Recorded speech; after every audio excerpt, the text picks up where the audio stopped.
Hello dear students, my name is Vikram Nalvade. I am from Mechanical Engineering Department working at Sharad Institute of Technology, College of Engineering. Today we will discuss machining processes. We will cover gear manufacturing by machining. So here let's discuss about the basics of gears. Basically, the gears are the mechanical components used to transmit power and motion positively between parallel, intersecting, or non-intersecting non-parallel shafts. There are many more manufacturing processes in which gears are produced. There are forming techniques which are casting, sintering, injection molding, extrusion, cold drawing, stamping, preforming, forging, and in machining and roughing there are forming, milling, rack generation, gear shaping, hobbing, and in finishing there are shaving, grinding, burnishing, lapping, honing. So we'll discuss some of the important machining operations in gear generation. So let's discuss about some of the general applications of gear. Gears are used in speed gearboxes, feed gearboxes, then speed drives in textile, jute, and other machineries. These are used as gearboxes of automobiles, precision equipments, clocks, and watches, and also in industrial robots and toys. So here are some of the images representing various applications and types of gears. So first type we will discuss is spur gear. This is used to transmit power between parallel shafts. So here herringbone gears are used to transmit motion between parallel shafts. These are worm and worm gears used for speed reduction. Here rack and pinion gears are used to convert the reciprocating motion into rotary motion and vice versa. Helical gears are used to transmit power between parallel or cross shafts, and bevel gears. These are used to connect shafts at any desired angle to one another, but not parallel. There are some gear generating methods like gear shaping, planing, and hobbing. So we'll discuss here what is the form cutting. So generally, form cutting, the cutting tool is similar to a form milling cutter, which is in the shape of the space between the gear teeth. The cutter travels axially along the length of the gear tooth at the appropriate depth to produce the gear tooth. After each tooth is cut, the cutter is withdrawn, the gear blank is rotated, indexed, and the cutter proceeds to cut another tooth. The process continues until all teeth are cut. So let's discuss about some of the gear generating methods. First one is gear shaping, uh, pinion cutter. So here two diagrams are here. It represents some of the terminologies and it represents the process. Generally, pinion shape cutter. The pinion shape cutter can be considered as one of the gears in a conjugate pair of gears, and other is the gear blank. This type of cutter is used on machines called gear shapers, like this.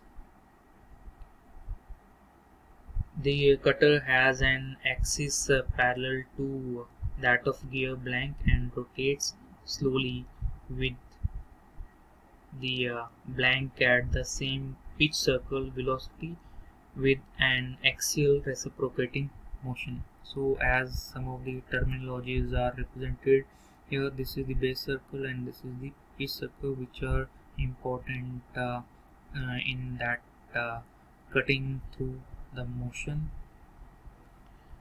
Cutting may take place at either the downstroke or upstroke of the machine. So in both type of strokes, the material can be removed from the blank to form the gears.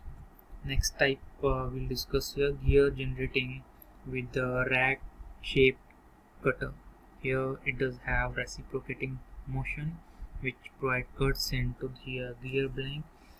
On a rack shaper, the generating tool is a segment of rack which reciprocates parallel to the axis of gear blank. Because it is not practical to have more than 6 to 12 teeth on rack cutter, the cutter must be disengaged at suitable intervals and return to the starting point. The gear blank meanwhile remains fixed, so there is no motion as it is we have discussed in this condition. Now we will discuss the gear generating with the hob cutter. So a gear cutting hob has basically the shape of a worm or a screw that has been made into a gear generating tool by machining a series of longitudinal slots or gashes into it to produce the cutting teeth.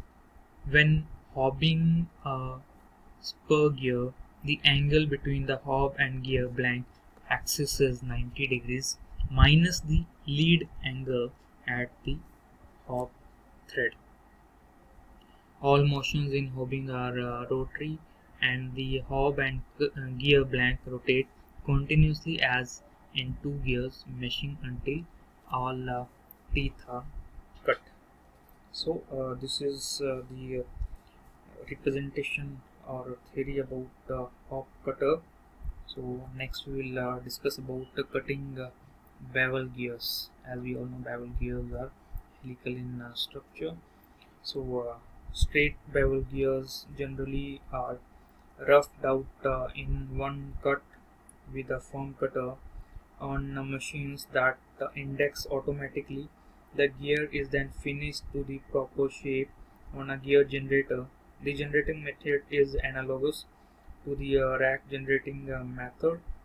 The cutters reciprocates across the face of the bevel gear as does tool on the shaper. The machines for spiral bevel gears operates eventually and essentially on the same principle, and the spiral cutter is basically a face milling cutter with a number of straight-sided cutting blades protruding from its periphery. So this is how bevel gears are cut by the cutter on the gear blank. So next is gear finishing process. Generally, gear finishing processes, the surface finish and dimensional accuracy of gear teeth may not be sufficient for certain applications. Moreover, the gears may be noisy or their mechanical properties, especially fatigue life and wear resistance, may not be sufficiently high. Several finishing processes are available to improve the surface quality of gears. The choice of process is dictated by the method of gear manufacturer and whether the gears have been hardened by the heat treatment. So we'll start with the gear shaving process as it is mentioned here. The gear shaving process involves a cutter made in the exact shape of the finished tooth profile. The cutter removes small amount of metal from surface of the gear teeth. The cutter teeth are slotted or gashed at several points along its width, making the process similar to fine broaching. The cutter has reciprocating motion. Shaving and burnishing can be performed only on gears with a hardness of 40 HRC or lower than that. So next is burnishing. Here, burnishing is also the technique of finishing the gears. Generally, burnishing is a surface plastic deformation process using a special hardened gear shaped burnishing die that subjects the two surfaces to a surface rolling action, gear rolling. The resulting cold working of tooth surface not only improves the surface finish but also induces compressive residual stresses on the surfaces of gear teeth, thus improving their fatigue life. It has been, however, that burnishing. It has been shown that burnishing does not significantly improve the dimensional accuracy of the gear tooth. This is the grinding finishing operation. Here, grinding wheels are used for either forming or generating gear tooth surfaces. These are several types of grinders, with the single index the form grinders being the most commonly used. In form grinding, uh, the shape of the grinding wheel is identical to that of tooth spacing. In generating, the grinding wheel act in a manner similar to the gear generating cutter described earlier. We discussed here. Next is gear honing. Generally, honing is a process. It is a tool that is a plastic gear impregnated with the fine abrasive particles. The honing process is faster than grinding, so generally it is carried out with the steel tool having abrasive or cemented carbide particles embedded in the surfaces. So generally it is used for super finishing of the gears. It corrects the dimensional errors. It corrects distortions caused by heat treatment. It removes the nicks caused by handling. It improves the surface finishing as well. So gear lapping is a process here. It is representing to further improvement of the surface finish. Ground gear teeth are lapped using abrasive compounds with either gear shaped lapping tool made up of cast iron or bronze, or a pair of mating gears that are run together. Although production rates are lower and costs are higher, these finishing operations are suitable particularly for producing hardened gears of very high quality, long life, and quiet operation.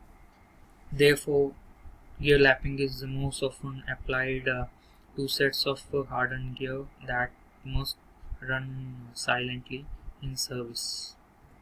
So some of the design considerations will cover here. Generally, wide gears are more difficult to machine than narrow one. Then gears should be machined prior to their assembly on shafts.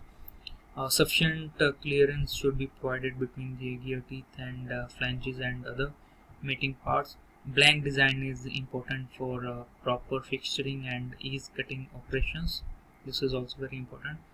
Spur gears are easier to machine than helical gears, which in turn are easier to machine than bevel gears and worm gears.